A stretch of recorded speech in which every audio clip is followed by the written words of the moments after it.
Assalamualaikum warahmatullahi wabarakatuh. Selamat malam dan salam sejahtera untuk kita semua. Alhamdulillahirrabbilalamin. Wabihi nasta'inu ala umurid dunya waddin. Assalatu wassalamu ala asrafil anbiya wal mursalin. Sayyidina wa maulana Muhammad wa ala alihi wa sahbihi ajma'in. Amma ba'du. Yang saya hormati Bapak narasumber, Bapak Randi Pratama, sekaligus menjadi fasilitator di kelas Guru Nabati Indonesia dengan tema penelitian pengembangan. Dan Bapak Ibu yang sudah hadir pada Zoom meeting dan menjadi peserta pada kelas Guru Nabati Indonesia. Alhamdulillah pada malam hari ini kita bisa bertemu dan berdiskusi pada Zoom meeting secara live. Dan pada malam hari ini juga kita akan melanjutkan materi kita ataupun diskusi kita terkait dengan penelitian pengembangan. Pada hari pertama Bapak Ibu sudah kita diskusi terkait dengan awal, konsep dan ide dari penelitian pengembangan itu sendiri, dengan harapan Bapak Ibu mendapatkan inspirasi ataupun mengenal dalam awal terlebih dahulu penelitian pengembangan itu seperti apa.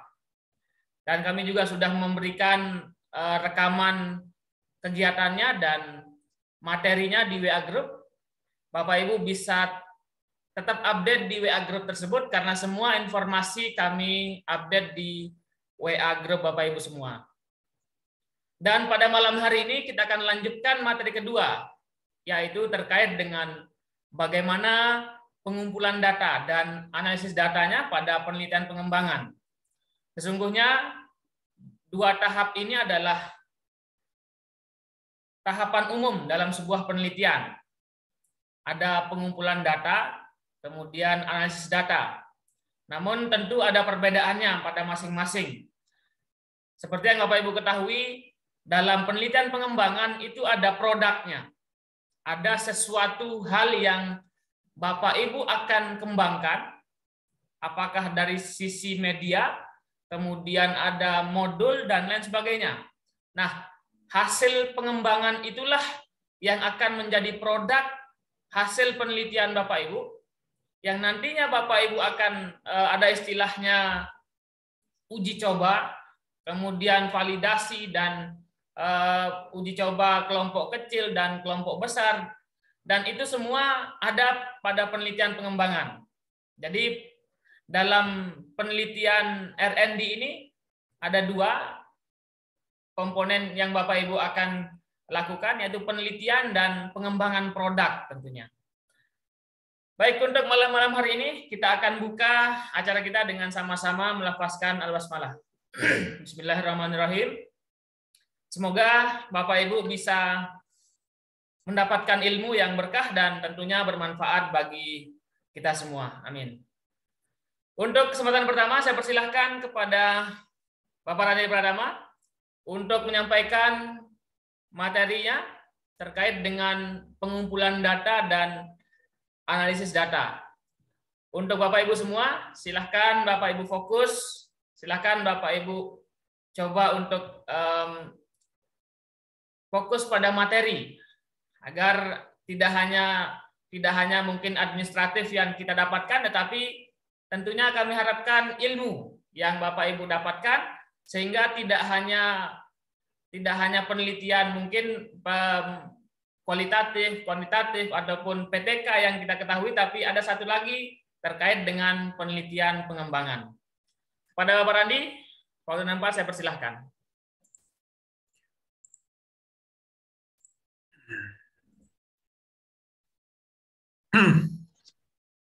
Baik, terima kasih Bapak Dr. Suhardi atas kesempatannya. Saya buka. Assalamualaikum warahmatullahi wabarakatuh. Selamat malam Bapak Ibu semua. Salam sejahtera juga untuk kita semua. Di malam hari ini kita akan melanjutkan pembahasan materi yang sudah kita bahas sebelumnya di pertemuan pertama, ya. Pada pertemuan pertama sudah saya bahas mengenai apa itu penelitian pengembangan, kemudian tujuan dari penelitian pengembangan, contoh-contoh dari penelitian pengembangan, dan juga perbedaan dengan PTK. Gitu. Karena kenapa PTK? Sekali lagi saya sampaikan, karena memang 90% dari Bapak Ibu guru sudah mengenal PTK. Selain itu juga penelitian pengembangan kalau tidak memahami seperti identik gitu dengan PTK. Karena sama-sama bisa diadakan di kelas, sama-sama mempraktekkan ke siswa, dan yang lainnya. Tetapi ada perbedaan yang sudah kita bahas di pertemuan sebelumnya. Nah, kali ini saya akan membahas bagaimana penelitian pengembangan dalam proses pengambilan datanya, kemudian bagaimana cara mengolah datanya, gitu ya. Oke, saya share screen terlebih dahulu.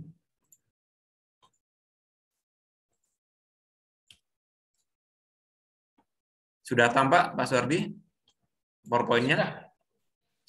Oke, baik. Di sini saya beri judul yaitu teknik pengumpulan data dan analisis data.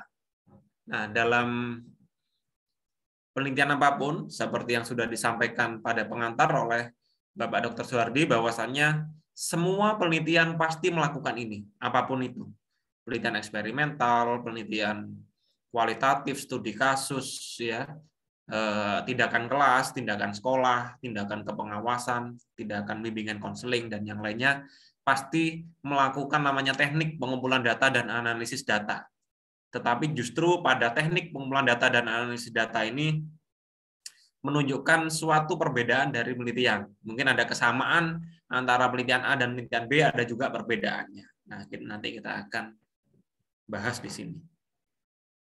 Salam kenal kembali, mungkin Bapak Ibu ada yang belum pernah mengikuti kegiatan kami, dan juga mungkin baru ikut kegiatan hari ini.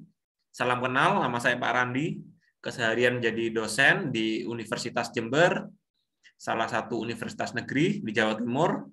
Kemudian saya merupakan konten kreator edukasi, reviewer jurnal nasional, dan juga kepala divisi di UPTTK Universitas Jember. Nah, kita lanjut.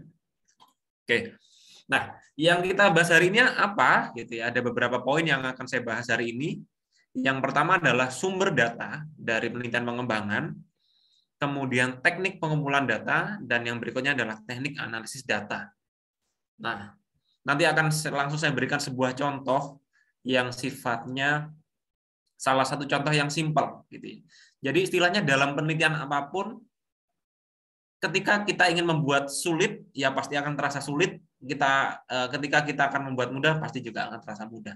Banyak pilihan, banyak metode yang dapat Bapak Ibu gunakan dalam sebuah penelitian. Jadi mau dibuat lebih rumit bisa, mau dibuat lebih simpel juga bisa. Nah, kita bahas satu persatu. Yang pertama adalah, sebelum kita masuk sumber data, sedikit mengingatkan materi yang sebelumnya.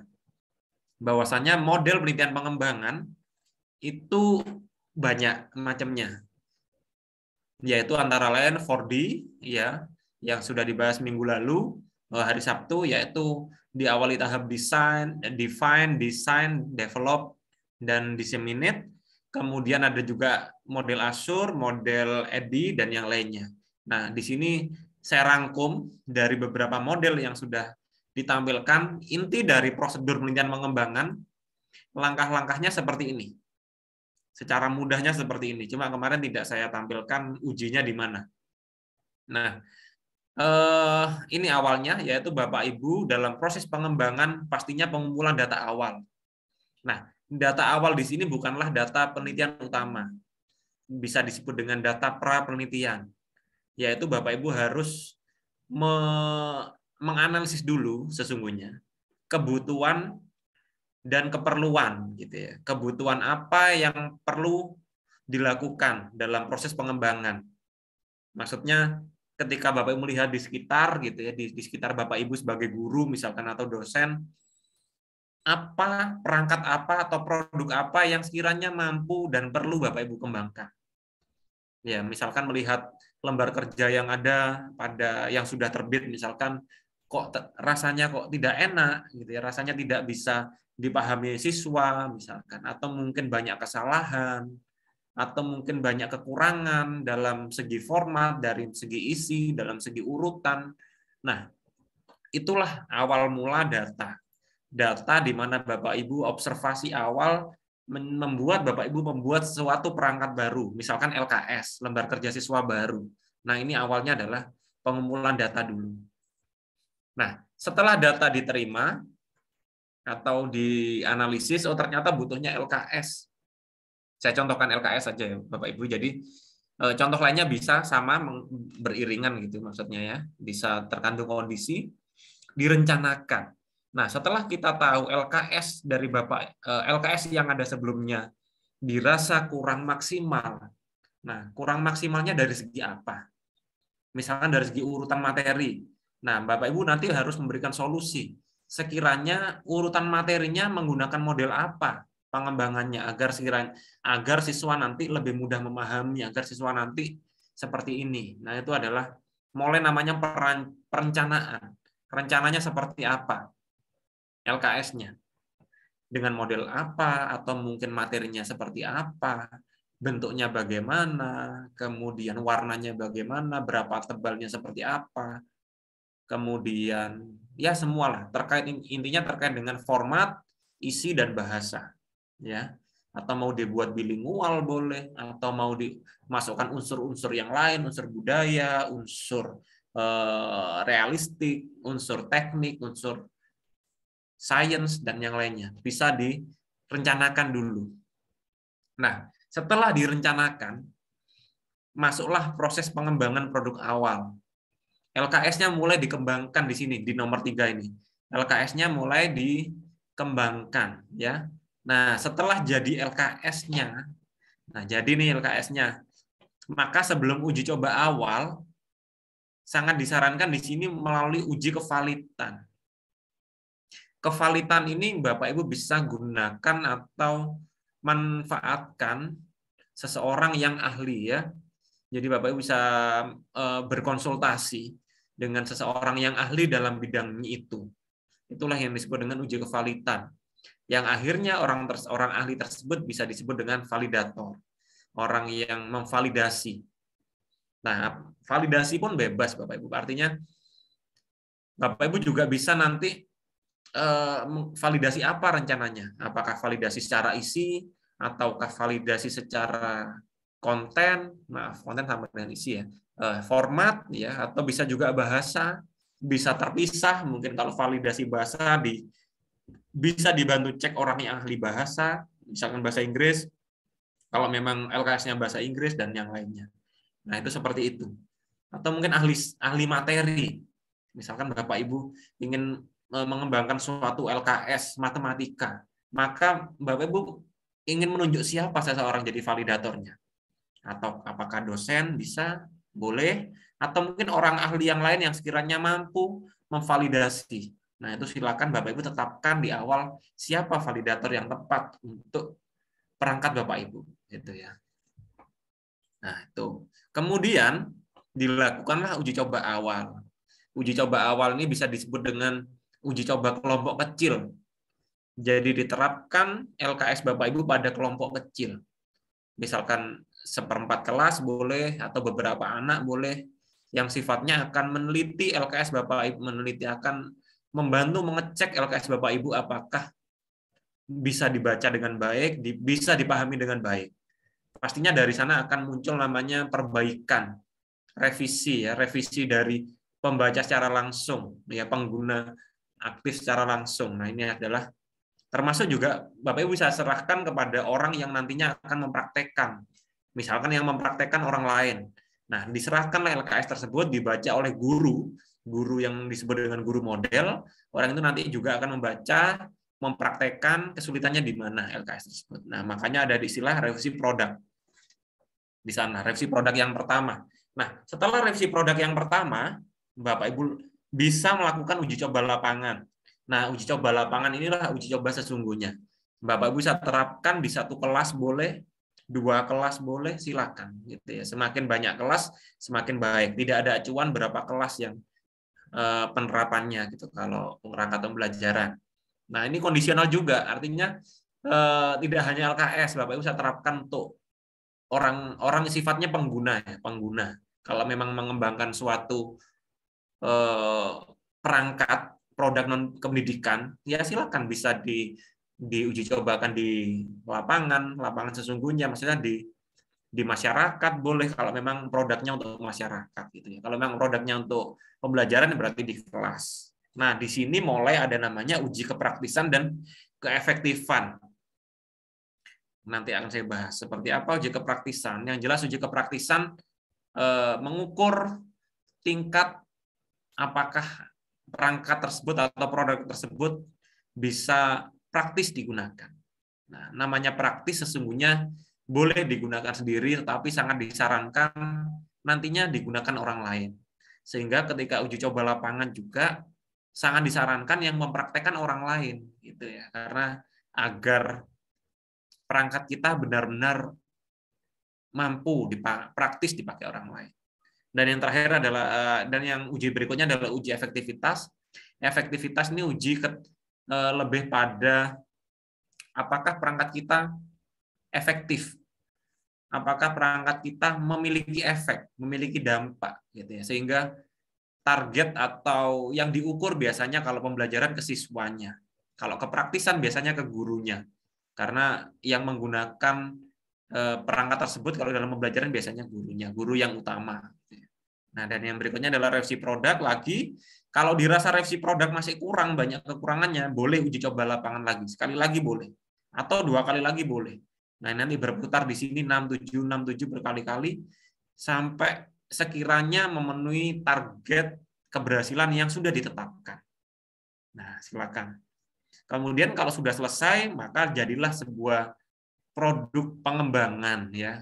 Ada istilah di beberapa buku sebelum jadi produk pengembangan bisa disebut dengan prototipe gitu, boleh gitu, perwarupa boleh. Tapi ada juga yang menyatakan produk gitu boleh, atau akhirnya nanti disebut dengan produk pengembangan. Di akhir produk pengembangan diseminasikan. Diseminasi sifatnya sekarang bebas, tidak harus model seminar resmi. Bapak Ibu juga dapat menyebarkan secara non formal boleh, membagikan lewat sosial media dan yang lainnya boleh, yang sifatnya menjangkau banyak orang gitu ya. Oke. Kita lanjut, nanti kita diskusi. Nah, saya jelaskan ulang ini agar Bapak Ibu nanti akan mulai masuk ke dalam sini lebih paham. Nah, yang berikutnya adalah ini. Hari ini kita bahas data ya. Sumber data apa sih sebenarnya yang bisa kita ambil dari penelitian pengembangan ya. Ini hanya pengantar ya. Kalau dilihat dari sumbernya, data itu ada 2, internal dan eksternal. Ya, kalau internal itu data yang sudah ada dalam organisasi kita, gitu internal. Kalau data eksternal adalah data dari luar organisasi. Nah, Bapak Ibu nanti menerapkannya dari luar atau di dalam lingkup tempat Bapak Ibu. Kalau di dalam ya internal, kalau data eksternal ya dari luar. Tapi ini hanya pengantar aja. Sesungguhnya nggak terlalu ditampilkan dalam penelitian. Yang berikutnya adalah jenis data dilihat dari cara memperolehnya. Yang pertama adalah data primer, yang kedua sekunder. Nah, kita harus benar-benar memilah. Dalam penelitian pengembangan, mana yang nantinya akan jadi data primer. Data primer di sini data yang diambil dari objek dari penelitian langsung, ya. Kemudian kalau sekunder didapat dari tidak langsung. Sesungguhnya keduanya ini nanti akan bisa digunakan. Meskipun dalam penerapannya sangat disarankan harus dominan data primer gitu ya, karena ketika seseorang peneliti mengambil data secara mandiri, maka tingkat kevalitan juga akan semakin tinggi gitu ya. Oke. Dan yang terakhir ini yang nanti lebih banyak kita bahas di sini, yaitu adalah jenis data menurut sifatnya, yaitu data kuantitatif dan data kualitatif. Dalam semua jenis penelitian pasti ada namanya data kuantitatif dan data kualitatif, pasti ada. Cuma mungkin ada penelitian khusus yang memang dominan di salah satu gitu ya. Contohnya kalau penelitian kuantitatif, penelitian eksperimental ya, atau korelasi, pasti akan dominan datanya memang data kuantitatif. Apakah ada data kualitatif? Ada, tapi sifatnya sangat minim, data minor ya.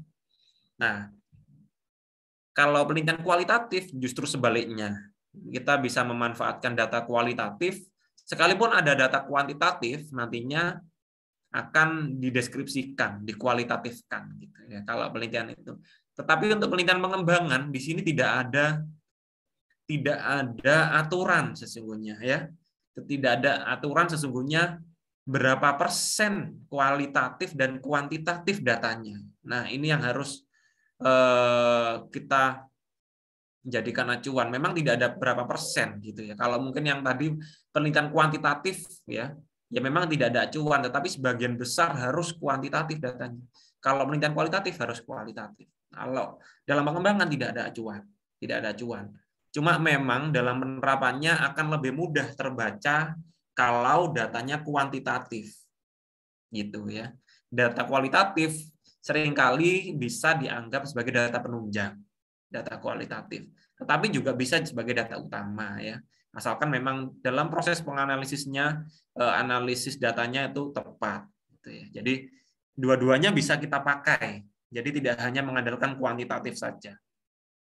Nah, di sini saya tekankan bahwasanya dalam penelitian pengembangan seseorang peneliti dapat menggunakan data kualitatif dan kuantitatif. Nah, ini contohnya, ini saya contoh. Saya ambil dari yang paling mudah aja, salah satu paling simpel adalah pengembangan lembar kerja siswa. Baik guru, dosen, widyaswara, semua bisa membuat lembar kerja siswa, yaitu, atau lembar kerja peserta didik ya, atau kalau dosen lembar kerja mahasiswa. Maka Bapak Ibu bisa seperti ini contohnya, data apa yang akan kita ambil. Nah, kalau data kevalitan, karena kaitannya dengan validator, maka yang diambil adalah skor validasi boleh, kalau memang berbentuk angka. Atau bisa juga saran review. Nah, kalau memang berbentuk saran, tulisan dari validator. Jadi sesungguhnya kevalitan itu juga bisa dalam bentuk catatan. Ya, cuma seringkali memang akan lebih mudah diartikan, diinterpretasikan ketika dalam bentuk angka ya, terlihat oh skor ini, oh ini valid, oh ini tidak gitu ya. Nah, ini dua-duanya boleh, sangat disarankan, sehingga ada skor dan ada saran review ya untuk mengecek tingkat kevalitan suatu produk. Nah, kemudian berikutnya adalah kalau kepraktisan dari mana? Namanya praktis adalah lebih pada pengguna. Kalau LKS di sini ya memang yang menggunakan nanti guru dan siswa, tetapi dalam praktiknya guru di sini karena memang berperan sebagai guru model, dia yang nanti akan lebih banyak menerapkannya LKS di tempat. Maka sangat disarankan diwawancarai guru.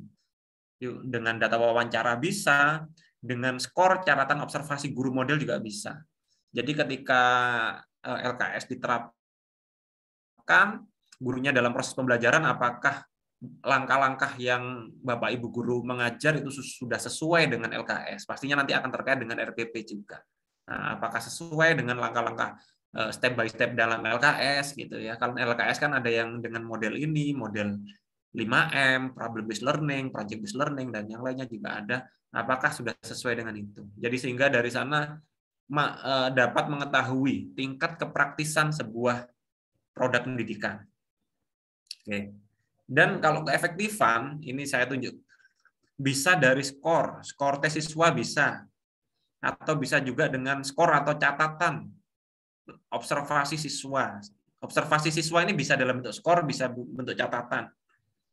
Dan yang terakhir respon siswa, termasuk respon siswa juga bisa dalam bentuk wawancara, boleh wawancara ringan untuk beberapa siswa, bisa juga dalam bentuk angket, hasil angket ya.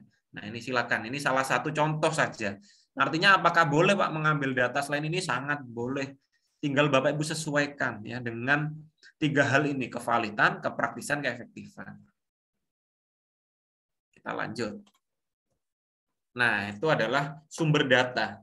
Bagaimana proses pengumpulan datanya atau instrumennya apa saja dalam penelitian pengembangan? Berdasarkan data-data yang tadi sudah saya sampaikan, pasti sudah bisa mulai tergambar gitu ya, dengan apa saja pengumpulan datanya, alatnya. Sesungguhnya alat yang saya tampilkan di sini adalah hampir semua penelitian ya ini alatnya sama saja. Nah, yang pertama adalah kuesioner atau angket. Yang berikutnya adalah pedoman wawancara. Yang ketiga adalah pedoman observasi. Yang keempat adalah tes. Ini sudah empat-empatnya ini adalah instrumen yang paling sering digunakan dalam penelitian, khususnya penelitian pendidikan. Sering sekali empat ini. Yang pertama adalah kuesioner atau angket. Nah, dalam proses kuesioner, Bapak Ibu bisa kembangkan banyak jenis, ya. Banyak jenis kuesioner. Bisa jenis tertutup, bisa jenis terbuka, bisa juga campuran. Nah, dalam penelitian pengembangan tidak ada kewajiban harus tertutup, harus terbuka, harus campuran. Itu boleh. Boleh mana saja. Cuma yang sering dijadikan contoh biasanya adalah justru yang tertutup. Karena sekali lagi lebih mudah dalam proses analisisnya. Gitu. Kalau terbuka, itu biasanya akan rumit dalam proses analisisnya. Jadi membandingkannya kata demi kata, kalimat demi kalimat seringkali agak susah. Kalau campuran ada pilihan dan ada sifatnya yang bebas mengisi. Jadi intinya jenis kuesioner ini lebih pada pilihan jawaban dari pengisi kuesioner atau pengisi anketnya, respondennya. Gitu. Contohnya seperti apa?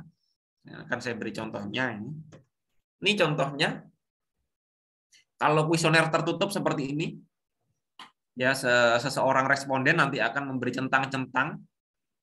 Misalkan siswa, saya sudah belajar matematika pada malam hari sebelum hari esok. Sangat sering, tidak sering, sangat tidak sering, atau yang lainnya. Atau skala yang lain boleh. 1, 2, 3, 4, 5, boleh. Silakan bisa disesuaikan dengan skala apa yang, acuan apa yang memang ingin Bapak Ibu gunakan. 4 angka boleh, 5 angka boleh. Atau ya tidak boleh gitu ya. Nah, kalau tertutup seperti ini, sehingga Bapak Ibu tidak, sehingga responden, siswa misalkan di sini tidak bisa memilih jawaban yang lain, ya, atau memilih soal yang lain nggak bisa, pertanyaan yang lain nggak bisa. Jadi ketika ada pertanyaan ini ya siswa suruh milih salah satu, harus milih gitu ya. Nah, ini silakan. Kuesioner tertutup. Nah, kalau kuesioner terbuka seperti apa? Nah, ini contohnya kuesioner terbuka. Artinya pertanyaannya bisa isian, bisa juga uraian, seringkali uraian gitu. Kalau isian biasanya pertanyaannya apa, di mana, kapan gitu. Itu sifatnya pertanyaan isian. Kalau pertanyaan uraian nanti akan mengarah pada kata tanya bagaimana, mengapa. Ya, itu lebih pada itu. Menurut Anda bagaimana, ya. Misalkan menurut Anda misalkan menurut Anda bagaimana pembelajaran yang sudah disampaikan tadi gitu ya, atau mungkin yang bisa disampaikan dengan metode ini gitu. Mengapa gitu. Nah, itu sifatnya uraian. Nah, apakah boleh kuesioner terbuka seperti itu? Boleh gitu. Cuma nanti akan dalam proses analisisnya juga nanti harus membutuhkan kemampuan dalam analisis penelitian kualitatif. Ya, boleh. Dan yang terakhir adalah campuran. Ini juga salah satu yang lumayan sering gitu. Biasanya ada pilihan-pilihan tertentu, ada soal yang memang ada pilihannya, ya tidak. Kemudian 1, 2, 3, 4, 5. Dan di akhir ada diberi alasan. Nah, ini juga lumayan menarik. Karena kita tidak hanya melihat dari centang-centang, tapi memang ketika responden alasannya apa. Gitu. Bisa alasan secara keseluruhan, komprehensif, bisa juga alasan per masing-masing item. Nah, silakan bisa Bapak Ibu kembangkan apakah alasannya ditaruh sebelah kanan ataukah diletakkan di bawah gitu secara umum. Nah, itu silakan. Nah, dari 3 kuesioner ini mana yang paling bagus? Nggak ada yang paling bagus. Silakan bisa kembangkan yang mana. Cuma kalau dalam penelitian pengembangan paling sering agar aman gitu ya, seringkali mesti menggunakan kuesioner tertutup. Tapi tidak ada kewajiban sesungguhnya. Nah, dalam selanjutnya adalah jenis wawancara. Apakah digunakan ketika penelitian pengembangan? Justru ini salah satu yang penting ya. Jadi penelitian pengembangan bukan hanya tanya skor, tanya itunya saja, sangat disarankan ditambah wawancara. Agar apa? Agar benar-benar menggali review dari produk yang sudah kita buat. Tanya kepada praktisi, Pak, Bu, bagaimana LKS saya? Kemudian dari segi desain bagaimana, dari segi tulisan, dari segi isi, disampaikan, ditanyakan kepada yang ditanya ya, apa namanya, di interview pada orang yang narasumbernya ditanya. Misalkan narasumbernya guru yang sudah mempraktekkan, bagaimana, apakah lancar atau mungkin ada kekurangan, kelebihan, justru itu nantinya akan menjadi sebuah saran dalam proses revisi produk. Nah, ada wawancara di sini. Wawancara macamnya banyak, saya pisahkan menjadi 3 yang umum aja, yaitu terstruktur, semi terstruktur, dan tidak terstruktur. Pasti sudah tahu di sini. Kalau terstruktur berarti sudah ada acuannya, ada acuan poin per poin, dan ada kisi-kisi masing-masing sudah dijelaskan kisi-kisinya apa, sehingga nanti target-target jawaban nanti akan mengarah pada hal yang diharapkan. Kalau semi terstruktur hanya ada kisi-kisi, tidak ada pertanyaannya, tidak ada pertanyaan rincinya. Tapi nanti ketika prosesnya dikembangkan secara langsung. Kalau tidak terstruktur ya sudah tidak ada pedomannya. Nah, biasanya kalau wawancara tidak terstruktur ini kurang tepat kalau dibuat penelitian gitu ya, kurang tepat. Biasanya paling sering yang terstruktur ini karena sudah jelas kisi-kisinya, jelas pertanyaannya. Masalah dikembangkan boleh sesungguhnya, meskipun terstruktur boleh. Nah, itu wawancara. Dan berikutnya adalah observasi. Observasi ini juga salah satu yang penting dalam proses penelitian pengembangan. Macamnya ada banyak. Di sini saya pilih 3 yang paling sering digunakan, yaitu checklist, rating scale, dan catatan lapangan. Checklist mungkin sudah tahu, tinggal mencentang-centang saja, sama-sama mencentang ya. Contohnya seperti ini. Biasanya lebih pada ya tidak checklist itu, apakah sudah melakukan ini siswanya gitu ya. Siswa apakah sudah belajar di tempatnya, iya tidak. Siswa apakah sudah menjawab serempak, apakah siswa sudah melakukan ini, ya tidak dan selanjutnya itu checklist. Nah, ini silakan bisa buat seperti ini boleh, atau dibuat konsep lain boleh. Di sini baik penelitian tindakan kelas, penelitian eksperimen, dan yang lainnya juga sering menggunakan checklist ini, karena nanti bisa dibuat skor bisa. Dan yang berikutnya adalah rating scale. Rating scale ini sama seperti checklist, cuma bedanya tidak hanya melalui tahap itu ya tidak atau bukan, tetapi lebih pada ada skill, ada skala ya, ada skala rating. Skala apa istilahnya? Skala penilaian, ya, ratingnya berapa. Nah, ini silakan dibuat. Di sini contohnya. Misalkan seseorang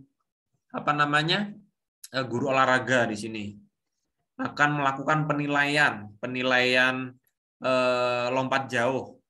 Nah, ada nama siswanya, ada aspek yang dinilai, terutama di sini aspek yang dinilai apa saja, dan tinggal dicentang-centang di sini saat diobservasi.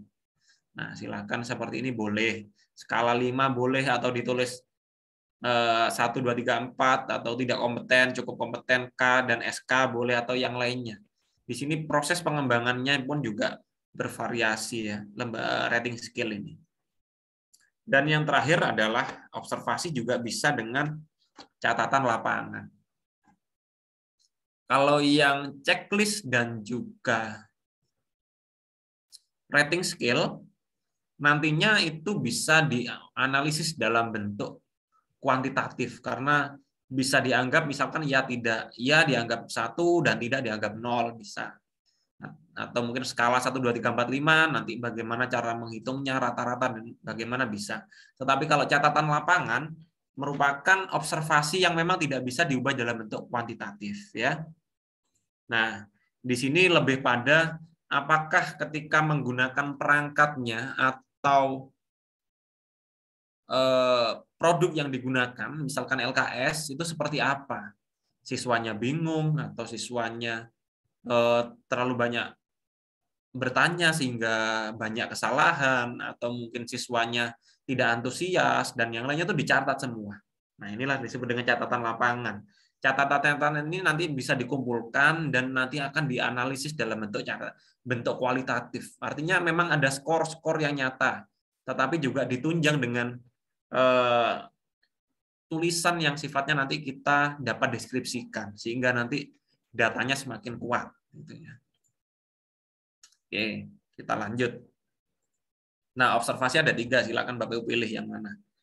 Nah, ya, jadi saya kembalikan lagi. Jadi ada kuesioner, pedoman wawancara, pedoman observasi, dan tes. Oh iya, yang tes ya, yang tes pastinya tes di sini intinya lebih pada seperti tes kita sehari-hari ya. Tes kita sehari-hari, Bapak Ibu dapat manfaatkan tes tulis bisa, tes lisan bisa. Ya, tes tulis, tes lisan. Tes tulis pun bervariasi, Bapak Ibu bisa gunakan pilihan ganda bisa, uraian bisa, isian bisa, ataupun tes-tes yang lain. Ya, pastinya silakan bisa dikembangkan sendiri. Nah, itu. Dan kita lanjut dulu ya. Kita lanjut dulu. Nah, bagaimana proses analisis datanya? Oh ini, sebentar. Berarti saya simpulkan dulu ya dari ini untuk contoh instrumennya apa saja yang tadi saya contohkan di awal. Nah, instrumennya ini. Jadi ketika ingin mengembangkan sebuah LKS, instrumen penilaiannya apa saja? Nah, Bapak Ibu dapat menggunakan untuk kevalitan ya lembar validasi LKS. Contoh-contoh lembar validasi banyak ya. Ketika Bapak Ibu bingung seperti apa, Pak, langsung Bapak Ibu nanti buka Google, tulis contoh lembar validasi LKS misalkan. Klik enter. Nanti klik gambar, nanti ada ratusan contoh ya. Contoh lembar validasi yang mungkin bisa cocok dengan punya Bapak Ibu nanti. Nah, silakan. Nah, kalau kepraktisan, karena tadi merupakan data-datanya dari guru, pastinya juga pedoman wawancara. Atau bisa juga lembar observasi aktivitas guru. Ya. Kemudian kalau efektifan, kaitannya dengan dampak yang terjadi, dampak efeknya, maka kaitannya dengan siswa. Bisa skor tes siswa, lembar observasi siswa, kemudian bisa juga menggunakan angket respon siswa dan yang lain gitu ya. Sehingga dari sini nanti akan ketahuan mungkin skor ini akan mengukur kognitif, kemudian lembar observasi ini juga bisa mengukur psikomotor, angket respon nanti juga bisa mengukur minat atau sikap gitu ya, bisa gitu, silakan. Nah, itu untuk pengumpulan data. Dan materi yang terakhir adalah analisis data. Nah, setelah Bapak Ibu sudah dapat data-datanya, data instrumen sudah ada, mengambil data di kelas ada, mau diapakan gitu, mau diapakan. Nah, pada dasarnya penelitian pengembangan, karena tadi sudah saya sampaikan bahwasannya penelitian pengembangan ini Bapak Ibu bisa gunakan data kualitatif dan kuantitatif. Kalau saya sendiri menyarankan keduanya harus dipakai semua. Jangan hanya berkiblat pada salah satu. Ya, karena memang penelitian pengembangan berada pada tengah-tengah, gitu ya, bukan tidak masuk pada kualitatif dan kuantitatif. Jadi memang data-datanya juga keduanya bisa kita olah dan bisa kita analisis. Ya. Oke. Kita lanjut. Nah, bagaimana kalau data kuantitatif? Nah, kuantitatifnya juga sebenarnya punya dua macam. Ya, dua macam yang sesungguhnya boleh Bapak Ibu pilih mana saja. Ada namanya analisis statistik deskriptif, ada namanya analisis statistik inferensial. Gitu ya. Kalau deskriptif itu sifatnya menghitung rata-rata, median, nilai tertinggi, nilai terendah, persentase, ya persentase banyaknya siswa yang memenuhi dan yang lainnya, itu analisis statistik deskriptif. Sehingga dari hasil yang muncul dideskripsikan saja. Ya, dideskripsikan seperti apa. Nah, kalau analisis statistik inferensial harus menggunakan software, biasanya SPSS untuk UJT, ANOVA, korelasi dan yang lainnya. Nah, di sini artinya tidak ada keharusan apakah dalam penelitian pengembangan harus statistik inferensial ataukah deskriptif, tidak ada keharusan gitu ya. Tinggal Bapak Ibu nanti sesuaikan lebih ke arah mana pengennya gitu ya, lebih ke arah mana. Kalau memang mencari yang simpelnya ya memang lebih pada deskriptif, sehingga tidak terlalu rumit dalam proses perhitungannya. Karena memang apakah bisa menyimpulkan gitu. Memang dalam proses deskriptif, kelemahannya adalah kesimpulannya biasanya kurang kuat kalau deskriptif. Tetapi karena itulah maka saya sarankan tadi, pengambilan data jangan hanya dari satu aspek.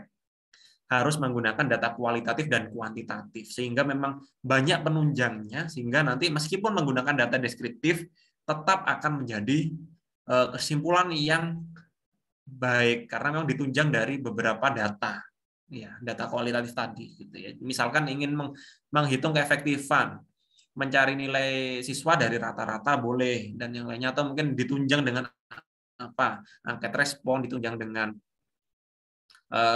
observasi, ya, memang banyak penunjangnya sehingga tingkat keefektifannya akan semakin valid dalam menghitungnya. Tetapi juga boleh menggunakan statistik inferensial jika dirasa akan mampu menyimpulkan, misalkan menggunakan pretest post-test dan dilakukan tes statistik di dalamnya, UJT dan yang lainnya, silakan bisa juga. Oke. Nah, itu kalau data kuantitatif. Kalau data kualitatif diapakan, ya? Data kualitatif jelas prosedurnya sama seperti Bapak Ibu melakukan penelitian kualitatif atau penelitian deskriptif umumnya, ya. Ada data, catatan-catatan lapangan tadi, Bapak Ibu reduksi datanya. Artinya reduksi data itu kumpulkan yang tidak kepakai dan yang kepakai, mungkin kalimat-kalimat yang melenceng direduksi gitu ya, melenceng itu tidak sesuai dengan tujuan penelitian, kita reduksi dan kita gabungkan yang sesuai, ya, kita sesuai dan kita kaitkan boleh dengan penelitian-penelitian yang relevan boleh, dan kemudian disajikan datanya. Hasilnya seperti apa? Nah, data-data penelitian kualitatif, data-data hasil kualitatif biasanya dengan tabel bisa. Kalau dengan grafik tidak bisa karena memang tidak ada angkanya. Dengan tabel yang sifatnya rincian boleh, bisa juga dengan diagram alur juga boleh, ya. Sifatnya penyajian data. Setelah penyajian data, Bapak Ibu simpulkan.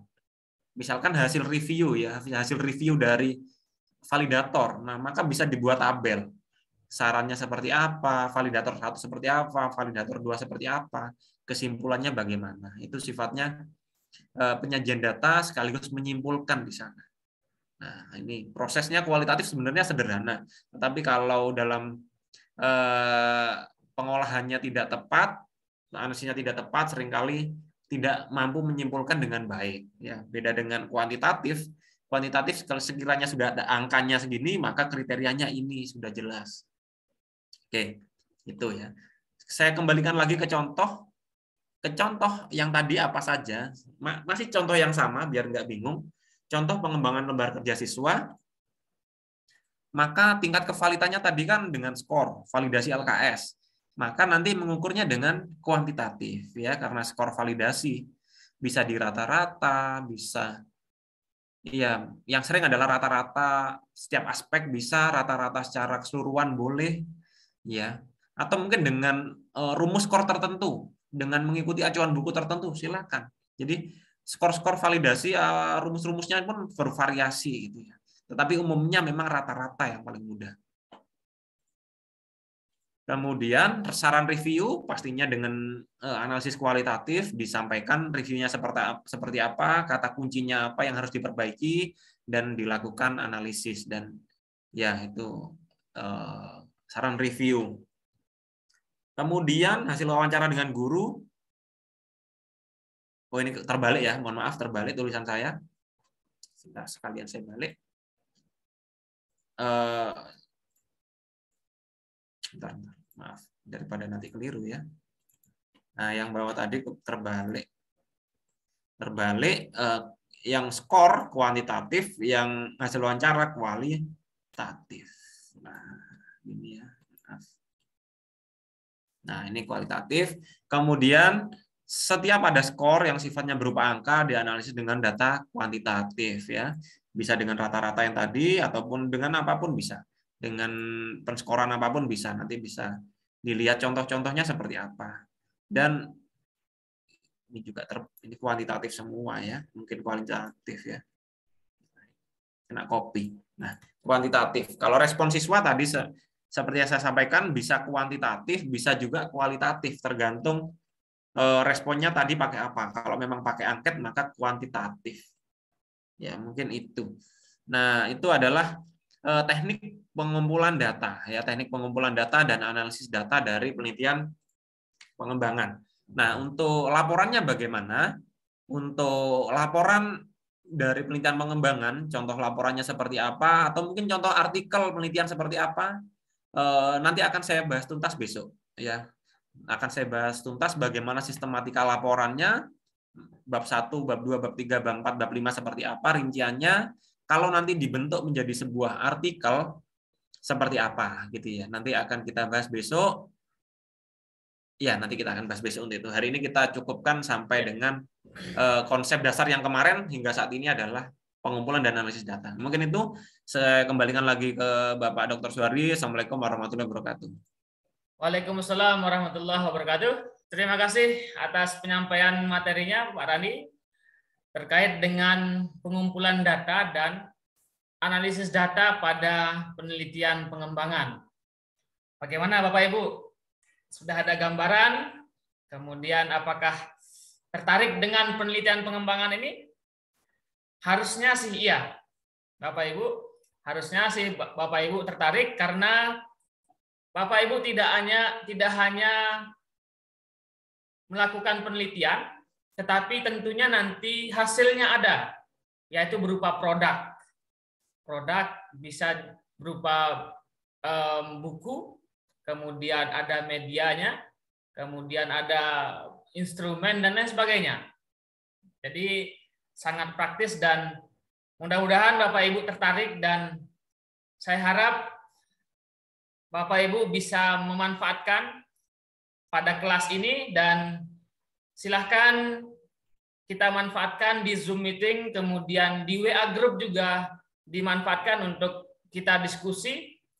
Kemudian contoh-contoh artikel pengembangan sudah kami sharing, dan materi dari pertama dan hari kedua ini sudah kami share, dan nanti juga kami akan upload semua rekaman kegiatan kita agar bisa Bapak Ibu coba untuk simak kembali, mungkin lebih pelan dan bisa mencermati. Baik Bapak Ibu semua, kita masih ada waktu sekitar 30 menit untuk Bapak Ibu bisa diskusi.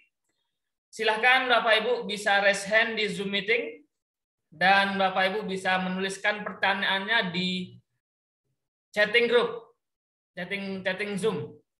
Kita akan coba diskusi sekitar 30 menit. Silahkan bagi Bapak Ibu. Yang pertama, Ibu Mary Sri. Baik, terima kasih Pak. Assalamualaikum warahmatullahi wabarakatuh. Waalaikumsalam warahmatullahi. Terima kasih pemaparannya tadi. Jadi saya lebih punya gambaran ya, walaupun sebelumnya saya sudah pernah pengalaman penelitian R&D, tapi saya saya ada something menurut saya di penelitian saya itu kayak ada yang kurang gitu. Ya. Tadi dari yang sudah disampaikan bahwa sebenarnya kita tuh kalau penelitian pengembangan artinya apalagi kalau kemudian penelitian pengembangannya sampai yang di tahap diseminasi ya, artinya sampai tahapnya tuh total gitu kan, ada banyak data berarti di situ kan Pak, mulai dari data primer, data sekunder, kemudian juga ada analisis mulai dari kuantitatif dan kualitatif. Ya. Yang kadang tuh bikin kebentur di penelitian pengembangan itu adalah di bagian ini Pak, di bagian mengimplementasikan yang sudah kita hasilkan itu loh Pak, mengimplementasikan. Kadang masih kebingungan di mana sih batasan kita kemudian boleh mengkategorikan bahwa kita ini udah sampai di tahap Implementasi. Uji luas. Nah, uji luas. Kan kita ada uji terbatas, kemudian ada uji luas kan. Nah, di apa itu? Populasi diuji terbatas dan uji di luas. Apakah saya pernah menyimak sebuah pemaparan bahwa kalau pada tahap divalidasi saja, artinya kan kita kalau validasi kan belum uji luas ya sebenarnya. Tapi ada sebagian yang kemudian mengkategorikan bahwa validasi itu sudah termasuk sudah cukup juga kayak gitu nah. Jadi itu mohon uraiannya. Terima kasih. Baik, terima kasih Bu Mary dan sangat bagus sekali pertanyaannya. Mudah-mudahan Bapak Ibu juga dapat bisa menyimak pertanyaan jawaban dari Bu Mary. Silakan Bapak Randi terkait dengan uji. Mungkin dari uji skala kecil dan besar ataupun istilahnya yang lain. Sampai mana seperti itu dikatakan bahwa itu sudah dikatakan berhasil dan nantinya produknya diimplementasikan seperti apa? Silakan Pak Reni. Baik, terima kasih Bu Mary ya atas pertanyaannya. Menarik sekali karena memang Bu Mary sudah pernah mencoba gitu ya. Oke, apakah ya memang ada pendapat tertentu? Ini memang tidak apa namanya, tidak bisa disalahkan juga. Artinya ada pendapat tertentu yang menyatakan pengembangan suatu produk tidak harus sampai kepraktisan dan keefektifan. Itu ada. Jadi hanya kevalidan saja apa boleh, Pak? Itu ada banyak juga pendapat yang seperti itu. Mungkin saya tampilkan. Nah, di sini saya bahas di kemarin, tapi mungkin karena memang belum sampai masuk analisis data, jadi terlewat. Nah, saya ambil dari beberapa pendapat di sini. Ada pendapatnya dari Seals and Ritchie, ini salah satu juga peneliti pengembangan, salah satu tokoh gitu ya. Memang di sana menekankan pada pengembangan itu lebih pada suatu kriteria valid, praktis, efektif. Kalau menurut dari Seals dan Ritchie. Jadi memang sangat disarankan kalau memungkinkan diteliti ketiganya. Ya untuk apa meneliti salah satu gitu ya. Agar apa? Agar memang produk tersebut bukan hanya sebatas valid tapi nggak sampai diterapkan gitu ya. Jadi memang mungkin ahli mencoba gitu, tapi kalau tidak disebar di praktek secara umum kan rasanya kurang optimal gitu. Itu menurut Seals dan Ritchie. Kemudian, nah di sini menurut Gay tahun 90 ini menyatakan lebih pada keefektifan. Yang penting efektif gitu. Artinya bahkan di sini tidak menyampaikan bahwasannya perangkat ini valid atau enggak. Yang penting lebih pada uji coba lapangannya. Ya, efektif kan lebih pada uji coba lapangannya seperti apa. Gitu. Kalau tingkat kevalidan bahkan bisa diukur oleh diri sendiri ketika dirasa sudah di lapangan sudah berjalan dengan baik dan sudah diterima oleh publik secara umum ya sudah. Gitu. Dia menyampaikan seperti itu. Nah di sini Borg dan Gall ini berbeda lagi bahwasannya proses pengembangan adalah suatu proses yang digunakan untuk mengembangkan dan memvalidasi produk. Maka beberapa orang mengatakan sebenarnya sampai validasi aja boleh. Iya, gitu. Jadi saya di sini juga tidak terlalu sampai saklek harus valid, praktis, efektif gitu ya. Bahkan valid saja sesungguhnya kalau menurut pendapatnya beberapa ahli tadi ya boleh saja dikatakan memang pengembangan. Misalkan pengembangan sebuah lembar kerja saya teliti sampai valid saja apa bisa disebut pengembangan ya boleh gitu ya. Cuma memang selama masih memungkinkan meneliti ketiganya nanti akan lebih optimal gitu. Yang pertama, yang berikutnya adalah implementasi. Nah, implementasi dalam tahap pengembangan itu tergantung dari model apa yang akan kita gunakan. Kalau mungkin Bapak Ibu menggunakan salah satu model yang kemarin saya sampaikan, memang itu mewajibkan ada namanya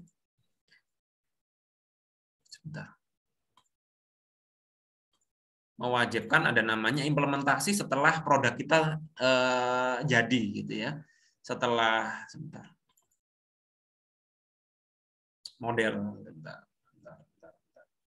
Nah, di sini. Nah, setelah produk kita develop, maka kita implementasikan. Ya, kita implementasikan, kemudian kita evaluasi urutan jika ikuti model EDI ini. Tetapi kalau ikuti di model yang lain, misalkan model 4D atau Tyagarajan ini, maka setelah pengembangan kita langsung sebarkan. Pengembangan ini artinya bukan hanya dikembangkan, tetapi di dalamnya sesungguhnya ada proses uji coba juga. Pengembangan ini sambil proses uji coba, kemudian kita sebarkan. Ketika ditanya implementasi berada di mana pada 4D ini, tidak ada. Jadi implementasi itu artinya diterapkan lagi setelah produk jadi. Gitu. Biasanya 4D menekankan ketika kita sudah jadi produknya, kita sebarkan. Ketika kita ingin mengimplementasikan, maka kita bisa melakukan jadi penelitian yang lain. Misalkan tindakan kelas, penelitian yang terapan yang lain. Nah, itu akan masuk pada tahap penelitian berikutnya. Gitu. Itu mungkin dari saya jawabannya. Baik, terima kasih Pak Randi dan Bapak Ibu. Semoga Bapak Ibu bisa tercerahkan ataupun terjawab pertanyaannya, karena sesungguhnya memang penelitian pengembangan Bapak Ibu ada berbagai pendapat. Nah, namun untuk rasionalnya ataupun kebermanfaatannya gitu kan, ketika kita sudah berhasil untuk mengembangkan satu produk gitu kan, satu alat, media dan sebagainya, kemudian sudah divalidasi oleh ahli di bidangnya, alangkah baiknya kita coba untuk uji kelompok kecil, kemudian uji kelompok besar, kemudian dievaluasi hasilnya. Apakah memang produk kita ini layak untuk disebarluaskan ataukah seberapa jauh ataupun seberapa bermanfaat produk kita ini. Nah, itu secara kalau kita berpikir kebermanfaatan secara global ataupun luas gitu kan. Tetapi ada juga yang mungkin sampai dengan validasi ahlinya saja ataupun cukup sampai uji kelompok kecil saja gitu. Seperti itu Bapak Ibu, dan Bapak Ibu bisa diskusi kembali di WA Group, dan masih ada waktu kita juga untuk diskusi. Silakan selanjutnya Ibu Risma Lubis. Nah, ini juga sudah melakukan penelitian pengembangan. Ya, terima kasih Pak Suhardi. Assalamualaikum warahmatullahi wabarakatuh. Terima kasih Pak Randi.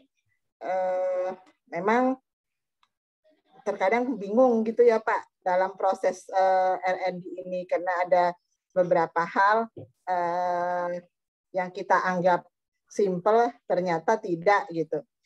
Jadi Pak, pertanyaannya tadi kan berhubungan dengan analisis. Analisis itu bisa kita pakai deskriptif, bisa pakai inferensial. Ya.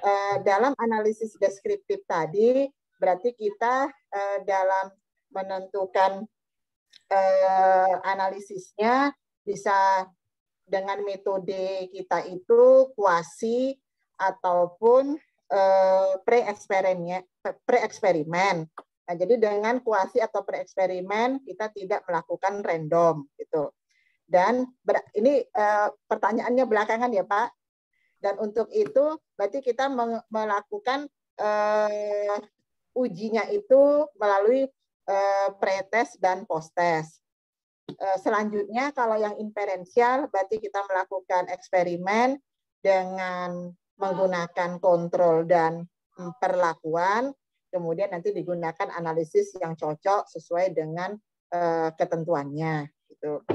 Terus yang menjadi pertanyaan Pak, di dalam tahap tadi kan ada 2 tahap, di tahap penelitian dan di tahap pengembangan. Sampel yang kita gunakan baik sampel random maupun yang sampel non-random, di tahap penelitian adakah ketentuannya berapa yang harus, apakah sama jumlah sampel yang kita gunakan pada tahap risetnya dan nanti di tahap development untuk implementasi dari produk atau model yang kita rencanakan gitu. Sehingga nanti kita bisa melakukan pembatasan, mungkin di uji coba 1, uji coba menengah maupun uji coba lapangan operasional. Tuh. Mungkin itu dulu Pak Randi. Terima kasih Pak Suhardi. Terima kasih Bu Risma atas pertanyaannya. Silakan Pak Randi untuk menanggapi pertanyaan Bu Risma terkait dengan banyak membahas terkait dengan sampel tadi. Uji coba. Ya, silakan Pak.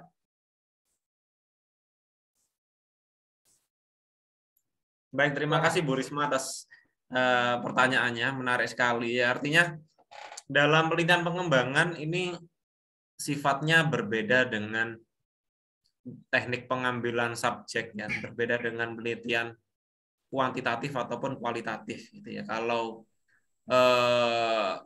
kuantitatif biasanya cenderung pada arah sampel yang nanti akan digeneralisasi pada sebuah populasi, gitu ya. Kemudian kalau kualitatif lebih pada sampel yang purposif, yang sesuai dengan kriteria yang sudah kita tetapkan. Gitu ya. Dalam penelitian pengembangan, Bapak Ibu bebas sesungguhnya, bebas, tidak ada aturan di sini, tidak ada aturan apakah ingin mengkonsep seperti sampel diarahkan ke populasi boleh, apakah ingin lebih ke purposif boleh, sesuai dengan kriteria boleh, itu tidak ada aturannya, sehingga Bapak Ibu tidak perlu bingung dengan pemilihan subjek penelitian gitu. Kalau saya sendiri lebih pada siswa kita atau subjek, ya, khususnya subjek, ya, subjek atau siswa, misalkan subjek atau siswa apakah sudah sesuai dengan, yang pertama adalah apakah sudah sesuai dengan kriteria yang produk yang sudah kita buat gitu ya. Misalkan contohnya adalah produk yang kita buat adalah tentang berbantuan teknologi gitu. Tetapi siswa kita belum mampu menggunakan teknologi dengan baik, misalkan berbasis Android. Kebetulan siswa kita sebagian besar tidak punya HP. Nah, maka itu juga tidak bisa dipaksakan menjadi konsep random gitu. Memang harus kita pilih beberapa orang yang memang sesuai dengan cara seperti itu gitu. Jadi tidak ada aturan dalam proses pengambilan subjek penelitian. Cuma disarankan memang yang memenuhi unsur ke produk yang kita tujuan kita produknya ke siapa gitu, lebih pada seperti itu. Seperti halnya kita akan mengembangkan sebuah buku, maka kita juga tidak bisa random kepada orang tertentu untuk menilai gitu ya. Maka kita harus benar-benar memilih beberapa orang yang mampu dirasa menilai buku kita gitu ya. Meskipun tidak harus sangat memilih sekali, tidak, tapi paling enggak bisa dikelompokkan terlebih dahulu. Itu yang pertama. Kemudian dalam pemilihan sampel uji coba, baik uji coba kecil ataupun uji coba besar, karena sifatnya nanti merupakan produk yang sama, maka sangat disarankan subjek yang digunakan pada uji coba pertama ataupun uji coba berikutnya adalah uji coba kecil dan besar adalah orang atau mungkin subjek yang berbeda. Misalkan kita membuat LKS tadi, lembar kerja siswa, maka ketika kelompok kecil saya terapkan pada siswa kelas A, kelas 7A. Saya pilih misalkan 10 anak, dicoba ngerjakan gini, kelompok kecil. Setelah dirasa sudah cukup dan kita revisi, maka kita uji cobakan kelompok besar. Nah, jangan di kelas 7A lagi, tetapi kita harus coba kelas yang lain yang memang belum terpengaruh oleh soal-soal atau materi yang berada pada LKS tersebut. Jadi memang sangat disarankan beda subjek antara kelompok kecil dan kelompok besar. Kecuali kelompok besar, Bapak Ibu mengalami kekurangan hal tertentu, memang boleh dilakukan di kelas yang sama. Oh, ketika kelompok besar ternyata masih ada revisi, saya kembalikan lagi kelompok besar lagi, itu boleh di kelas yang sama, boleh. Ya, karena memang tujuannya beda. Untuk kelompok kecil lebih pada cek awal, keterbacaan, kepraktisan awal dalam penggunaan, itu menggunakan perangkat dan yang lainnya. Kalau uji coba besar lebih sudah pada tahap evaluasi, di sana ada penilaian, observasi, ya, untuk menilai kepraktisan dan keefektifan tadi. Ya. Mungkin itu. Baik, terima kasih Pak Randi, dan saya rasa sudah cukup jelas atas jawaban Pak Randi tadi. Silakan selanjutnya Ibu Emi Abdillah untuk bertanya secara langsung kepada narasumber. Silakan Bu Emi. Ya, selamat malam Pak. Selamat malam Pak Randi. Selamat malam, Bu. Terima kasih kesempatannya yang diberikan kepada saya. Dari penjelasan yang banyak tadi, saya itu selalu bingung tentang masalah validator. Kriteria apa sih yang bisa kita gunakan untuk validator? Siapa sih validator? Terus kriteria yang pas agar meneliti atau agar hasil R&D kita itu juga kalau kita ngomongin PAK juga diakui di PAK gitu. Contohnya, contoh di saya guru SMK, saya beberapa kali membuat alat praktikum, tapi tidak jadi saya R&D-kan, hanya berhenti di pembuatan makalah berbentuk alat praktikum. Kenapa tidak, sebentar sayang, kenapa tidak saya R&D-kan menjadi penelitian? Karena saya bingung validatornya ini siapa ya, terus kriterianya apa ya, gitu. Sekedar informasi, di sekolah saya itu di satu kabupaten kota hanya ada sekitar 3 jurusan yang sama gitu. Misalkan kalau validatornya itu guru lain, bukankah kita itu sama-sama satu level begitu? Baik. Itu Pak pertanyaan Untuk saya. Klarifikasinya Ibu buat apa tadi? Pedoman praktikum ya? Alat praktek. Jadi waktu itu saya membuat trainer microcontroller gitu. Baik. Untuk validatornya siapa yang layak seperti itu yang terkait dengan produk Ibu seperti itu ya? Iya. Silakan Pak Randi bisa ditanggapi pertanyaan Bu Emi. Baik, terima kasih Bu Emi, menarik sekali ya. Artinya Bu Emi sudah mengembangkan sebuah alat gitu ya, tinggal apakah bisa diterapkan menjadi R&D dan bagaimana validatornya. Itu memang sebagian besar ini juga bukan hanya Bu Emi, kebetulan saya juga sering terjun ke sekolah gitu ya. Salah satu kendala Bapak Ibu guru khususnya adalah bingung dalam menentukan validator. Memang benar sekali Bu Emi. Jadi pertanyaan Bu Emi ini pastinya akan menjawab sama dengan Bapak Ibu yang lain, bingung menentukan validator. Ya, artinya sesungguhnya ya pada dasarnya validator itu tidak ada kriteria tetapnya, tidak ada kriteria kepastian, tidak ada gitu ya. Memang Bapak Ibu sendirilah yang menentukan siapa orang yang layak menjadi validator. Yang jelas disampaikan bahwasannya validator dari suatu produk adalah seseorang yang ahli dalam membidangi produk tersebut. Ya, ahli itu bisa dilihat dari profesi yang pertama, bisa juga dilihat dari pendidikan secara formal atau mungkin non formal jika orang tersebut pernah melakukan itu. Misalkan paling simpel adalah ketika Bapak Ibu merupakan seorang guru ingin membuat media dalam bidang tertentu, misalkan modul praktikum SMK misalkan ya, maka bisa menghubungi misalkan ahli dalam bidang itu, misalkan dosen, boleh dosen kejuruan, tidak harus sama persis gitu ya. Mungkin jika dirasa dosen ini sudah mampu dalam bidang dalam segi keilmuan dari segi unsur pendidikannya memenuhi, mungkin boleh juga sebagai validator. Jadi tidak harus, kalau memang tidak menemukan yang sama persis ya tidak secara alur, boleh juga dengan alternatif yang lain. Tetapi sangat disarankan mungkin kalau membuat LKS bidangnya matematika, maka harus dosen matematika boleh. Atau sesungguhnya tidak harus dosen di sini ya Bapak Ibu. Apakah boleh validatornya itu seorang guru juga? Itu boleh ya, boleh. Tidak ada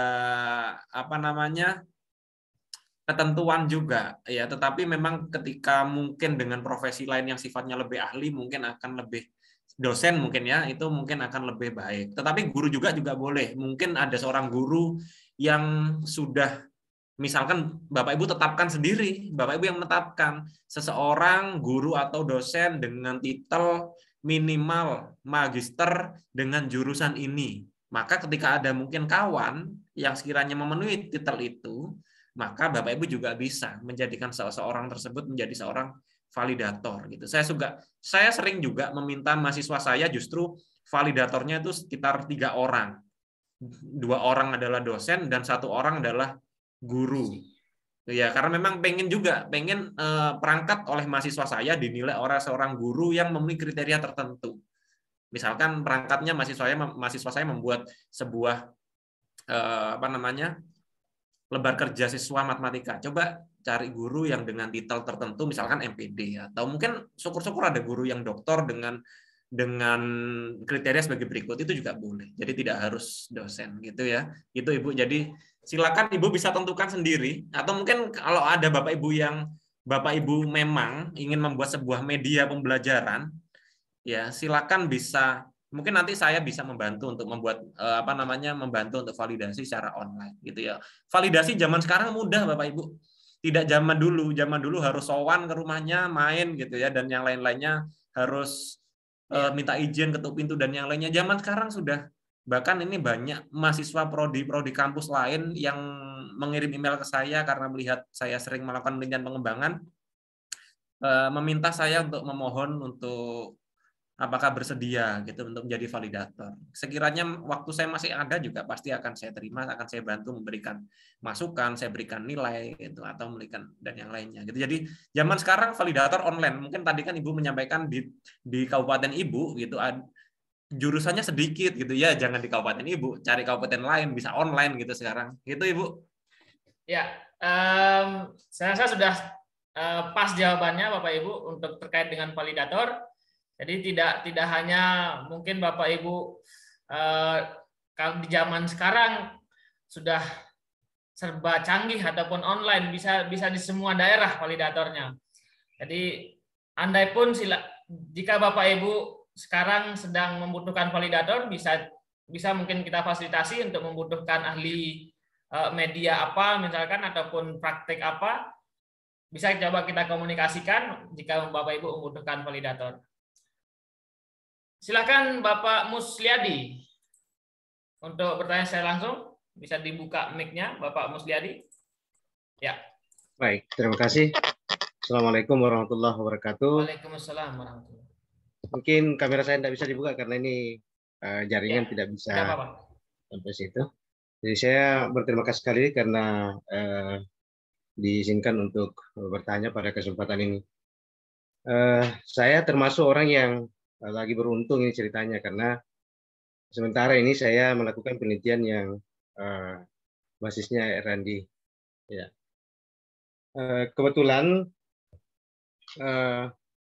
saya mengambil penelitian augmented reality seperti yang disampaikan Pak Randy kemarin itu, yang lagi booming sekarang ini. Ya. Ya. Kemudian menggunakan model ADI. Okay.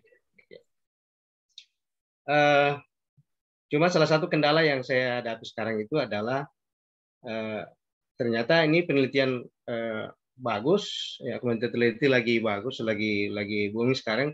Cuma masalahnya adalah mungkin termasuk saya belum terlalu fasih atau menggunakan augmented reality. Ya, ini berbasis kan banyak basisnya. Termasuk yang saya gunakan ini adalah Assemble Edu. Ya. Tapi saya meminta sama teman untuk dibuatkan medianya. Nah, kemudian pertanyaannya apa, Pak? Pertanyaan saya adalah mungkin ini hanya minta beberapa masukan dari pemateri tentang yang saya hadapi sekarang ini, karena sebenarnya banyak sekali nih. Misalnya untuk pengumpulan data misalnya dari validator itu kan, kalau saya mungkin menggunakan karena ada dosennya. Kemudian yang menjadi masalah mungkin adalah pada bagaimana dengan pengumpulan data di misalnya guru ya, karena saya akan melakukannya sendiri, bukan seperti guru model yang sampaikan tadi pemateri. Jadi mungkin saya lakukan penelitian sendiri ya. Salah satu yang mungkin akan menjadi kebetulan di sekolah saya itu hanya 2 guru guru yang semapel dengan saya. Nah, kemungkinan saya akan menggunakan mungkin untuk uji kepraktisannya nanti itu menggunakan forum MGNP. Nah, mungkin apakah bisa dengan cara yang seperti yang disampaikan Pak pemateri tadi dengan ini yang saya pertanyakan, bagaimana modelnya ini, karena ini kan forumnya adalah MGNP. Ditangkap pertanyaannya Pak Musliadi? Iya. Dan silakan Pak Randi untuk ditanggapi terkait dengan rencana ataupun yang sedang dilakukan oleh Pak Musliadi tadi. Baik, terima kasih Pak Musliadi. Menarik ya, karena memang kemarin juga sedikit saya singgung bahwasannya augmented reality ini salah satu yang mungkin baru booming 1 atau 2 tahun terakhir ya. Bahkan permainan anak-anak itu ketika ada kartu itu di scan gini akan muncul gambar yang timbul, itu kan sudah sekarang banyak bagus-bagus tuh. Akhirnya banyak yang mengembangkan kalau di syuting seperti ini pakai HP akan muncul gambar jantung, bisa diputar-putar jantungnya, dan itu zaman sekarang bagus sekali. Saran saya bisa dilanjutkan Bapak, bahkan bisa kalau perlu dihak ciptakan gitu. Agar secara cara karya itu nanti paten gitu ya, karya paten, dan nanti bisa bisa diangka kreditkan itu kalau yang hak ciptanya, mengurus haki. Itu yang pertama. Yang berikutnya adalah sebenarnya Pak Musliadi sudah punya gambaran tentang R&D ini, tinggal belum yakin aja gitu. Seperti yang saya sampaikan bahwasanya dalam proses penerapannya kepraktisan, Bapak Ibu bisa memanfaatkan orang lain sebagai guru model, bisa juga diri sendiri, gitu ya. Itu 2 hal sesungguhnya. Tetapi kalau saya pribadi mengatakan akan lebih baik ketika Bapak Ibu yang mempraktekkan sesuatu yang Bapak Ibu kembangkan adalah orang lain. Kenapa? Kalau Bapak Ibu yang menggunakan sendiri, pastinya akan mudah, tombolnya tahu, kemudian mengarahkan siswanya juga tahu, gitu. Coba kalau orang lain, berarti kalau orang lain kesusahan, berarti Bapak Ibu masih harus membuat pedoman, masih harus. Itu artinya kan memang disarankan orang lain. Nah, ini tadi menyampaikan bahwasanya Pak Musliadi di sekolahnya cuma 1 atau mungkin 2 orang yang sejenis dari segi mapel mungkin ya. Maka bisa juga Bapak Ibu berkolaborasi dengan sekolah lain. Silakan, boleh. Misalkan Bapak Ibu sekolah lain diundang ke sekolahnya Bapak Ibu untuk mempraktekkan modelnya. Saat MGMP diundang, boleh ya sebagai guru model. Tetapi kalau memang ingin tetap Bapak Ibu yang menggunakan, itu saran saya juga tetap boleh, tidak dilarang juga, mempraktekkan sendiri tidak dilarang. Tetapi nanti pengukurannya akan dikurangi. Maksudnya dikurangi itu jumlah instrumennya. Harusnya mungkin mewawancarai guru model, kan tidak mungkin mewawancarai diri sendiri. Maka Bapak Ibu harus gunakan instrumen lain. Misalkan apa? Misalkan lembar observasi. Ketika Bapak Ibu mempraktekkan, itu bisa digunakan lembar observasi guru model. Bapak Ibu yang guru modelnya, gitu ya. Tetapi tidak perlu mewawancarai diri sendiri. Ya, akhirnya juga perangkatnya juga kurang, instrumennya kurang lengkap biasanya seperti itu. Maka kalau saya menyarankan Pak Musliadi berkolaborasi dengan guru di sekolah lain, ya yang sekiranya sejenis, misal disuruh mempraktekkan augmented reality-nya akan lebih optimal. Ya, tapi praktek sendiri boleh. Gitu Pak Suwarni. Baik, terima kasih Pak Randi, dan silahkan jika ada pertanyaan lagi ataupun yang ingin berinteraksi langsung kepada narasumber, silahkan bisa raise hand. Dan di chatting Zoom Pak Randi ada beberapa pertanyaan yang mungkin bisa dibahas oleh Pak Randi yang terkait dengan materi hari ini. Penelitian pengembangan. Baik, di sini akan saya jawab satu persatu. Yang pertama adalah dari Pak Zainuddin. Assalamualaikum, salam kenal, saya Zainuddin dari dalam penelitian pengembangan, apakah kita boleh menggunakan kuesioner dari penelitian terdahulu? Adakah format khusus yang telah ditentukan untuk membuat kuesioner ya? Ya, kuesioner ini jenisnya kalau dilihat dari siapa yang membuat itu ada dua hal ya, ada 2 macam. Yang pertama adalah kuesioner yang sudah terstandar, itu ada. Jadi terstandar itu artinya memang sudah dipaten oleh orang-orang tertentu, misalkan khususnya di buku-buku kuesioner itu sudah ada, tinggal kita menggunakan. Ya, di sana sudah kita tidak perlu memvalidasi kuesioner lagi gitu ya, karena memang sudah ada dan terstandar di salah satu buku. Apakah boleh digunakan? Boleh, tidak perlu membuat sendiri, justru itu valid ya. Cuma adalah biasanya kesesuaian dengan bidang Bapak Ibu nanti akan dipastikan benar-benar sesuai nggak pertanyaan-pertanyaannya. Kalau memang tidak sesuai, boleh dimodifikasi. Nanti disampaikan bahwasanya kuesioner ini merupakan modifikasi dari kuesioner yang diambil dari buku ini. Nah, itu silakan. Atau Bapak Ibu juga boleh membuat kuesioner sendiri. Tidak ada acuan dalam proses pembuatan kuesioner atau pakai iya tidak atau 1 2 3 4 5 atau tidak ada acuan. Yang penting kalau memang proses analisis datanya 1 2 3 4 5 nanti mungkin bisa menampilkan rumusnya siapa boleh. Tapi dalam proses bentuk formatnya dan isian kalimatnya itu sesungguhnya tidak ada. Gitu. Jadi ada 2 hal itu silakan bisa dipilih mana sekiranya mudah gitu. Jadi sesuatu itu jangan diambil terlalu rumit gitu ya. Sekiranya pengen yang ambil cocok ya ambil, nggak cocok dimodifikasi atau bisa membuat sendiri. Kemudian dari Bu Nurul Istiqomah, bagaimana analisis kebutuhan dalam penelitian pengembangan ini ya? Yang pertama adalah di sini juga Bapak Ibu bisa manfaatkan banyak hal dalam proses analisis kebutuhan. Kalau memang tujuannya misalkan untuk siswa, maka Bapak Ibu bisa lakukan angket, boleh untuk siswa, boleh untuk guru di sekitar atau yang lainnya, bisa disebarkan angket awal. Tapi ini sifatnya pra penelitian. Disebarkan angket sekiranya apa yang perlu dikembangkan. Gitu ya, analisis kebutuhan. Analisis kebutuhan sifatnya juga tidak harus menyebar angket secara umum gini, bukan. Tapi Bapak Ibu sekarang zaman canggih. Manfaatkanlah Google Form.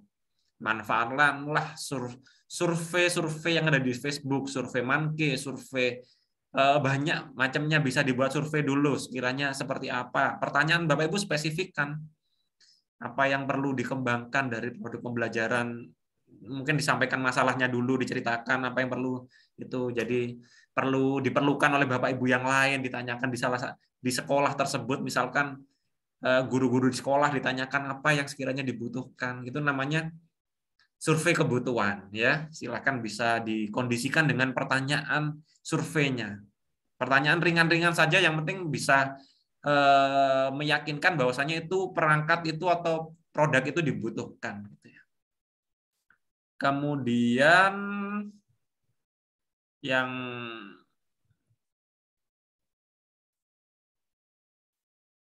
kemudian sebentar, yang bawah ya bisa beri contoh saya untuk penelitian pengembangan ya, apa namanya ini sebentar. Di bidang Sudah ya, atau mungkin besok akan saya bahas laporan penelitian pengembangan dan artikel penelitian pengembangan. Jadi nanti seperti apa sih penelitian pengembangan artikelnya itu? Ya, sesungguhnya tidak serumit apa yang dibayangkan ya, apa yang dibayangkan tidak rumit. Ya, nanti akan saya contohkan sebuah artikel yang sangat simple tetapi sudah saya publikasikan di salah satu jurnal internasional ya. Salah satu jurnal internasional sudah saya publikasikan dan terindeks Scopus ya. Itu sudah menarik sekali, simpel sekali, nggak usah pakai statistik yang ruwet-ruwet, cukup pakai rata-rata semua, itu bisa. Dan yang saya kembangkan juga LKS ya, LKS dengan seperti yang saya sampaikan kemarin, dengan kultur budaya di sekitar kita. Itu bisa gitu. Jadi tidak rumit ya, tidak harus sampai mengembangkan sebuah robot apa enggak. Lembar kerja siswa pun bisa kita publikasikan terindeks internasional, itu bisa. Tinggal bagaimana menulisnya, bagaimana menelaahnya, dan yang lainnya itu yang paling penting. Ya, ini kemudian dari Pak Bakri M. Pak Bakri. Tindakan apakah yang harus dilakukan apabila diperoleh kepraktisan kesimpulan tersebut tidak praktis dan berapa kali dilakukan kepraktisan? Ya, oke, menarik sekali pertanyaan ini. Ya, memang dalam istilah penelitian pengembangan memang tidak ada istilah siklus seperti PTK. Tetapi dalam proses prosedurnya memang itu sifatnya berputar. Berputarnya tetapi bukan seperti PTK yang sifatnya berputar dari awal lagi, tidak gitu ya. Berputar dari awal lagi tidak. Maka sebentar, saya lupa naruh filenya. Mungkin besok sekalian di laporan penelitian pengembangan. Jadi prosedurnya itu ada perputaran. Ketika tidak praktis maka berputar lagi kemana, gitu ya. Ketika tidak praktis berputar lagi sampai praktis ada berapa kali gitu ditanyakan Pak Bakri, ada berapa kali. Tidak ada acuan berapa kali. Kita bisa sebut dengan prototipe pertama, kedua, ketiga, keempat dan yang lainnya. Tetapi artinya di sana ada evaluasi mandiri. Sekiranya sudah terlalu sering kita buat dan tidak praktis, maka kita harus evaluasi. Maka lebih baik disarankan kembali ke awal lagi, gitu. Tapi nggak ada acuan berapa maksimalnya, gitu. Atau minimal nggak ada. Ya 1 kali kalau dirasa praktis ya sudah langsung lanjut ke analisis berikutnya, gitu ya. Nanti akan rinciannya akan ada saya tampilkan di salah satu tesis saya, nanti akan ada. Kebetulan tesis saya juga tentang pengembangan, nanti ada alurnya, nanti akan saya bagikan. Mungkin besok akan saya bagikan sekaligus kita bahas artikel baik jurnal nasional ataupun jurnal internasional. Baik, itu saja mungkin pertanyaan yang ada di chat Bapak Ibu, dan besok kita masih ada materi lagi Bapak Ibu. Jadi untuk yang ada pertanyaan yang masih ada yang ingin ditanyakan, kita masih ada pertemuan besok untuk membahas laporan penelitian pengembangan. Mungkin Bapak Ibu ada yang membuat skripsi, tesis, dan disertasi terkait dengan penelitian pengembangan.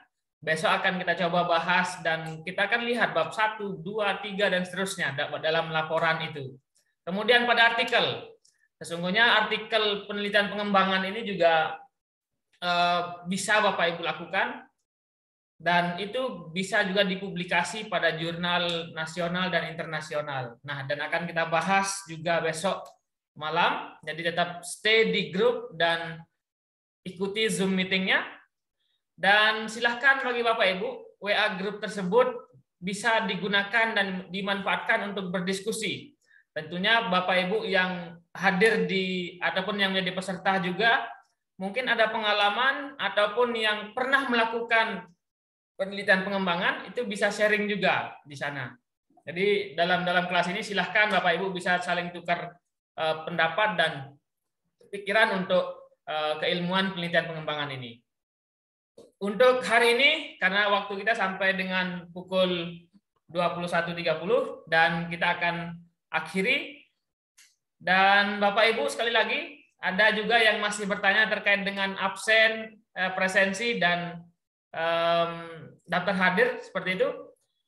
Untuk diketahui kembali lagi, sekali lagi saya sampaikan kepada Bapak Ibu semua, untuk daftar hadir, kemudian administratif yang lainnya, kami siapkan full.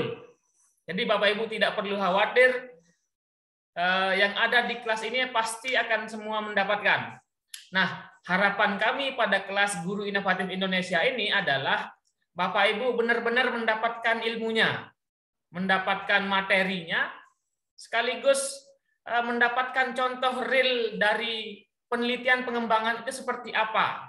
Dan Bapak Ibu bisa lihat contoh, kemudian kita bisa diskusi.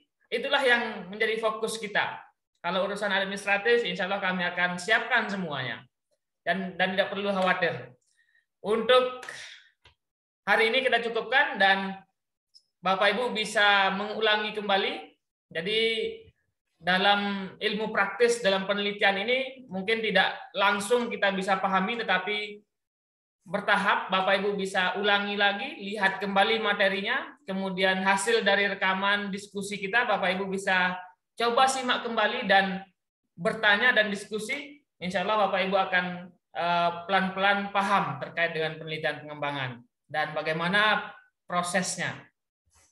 Terima kasih Bapak Rani Pratama dan Bapak Ibu para peserta kelas Guru Inovatif Indonesia. Tetap belajar, berkarya, dan berinovasi. Assalamualaikum warahmatullahi wabarakatuh. Selamat malam dan selamat beristirahat.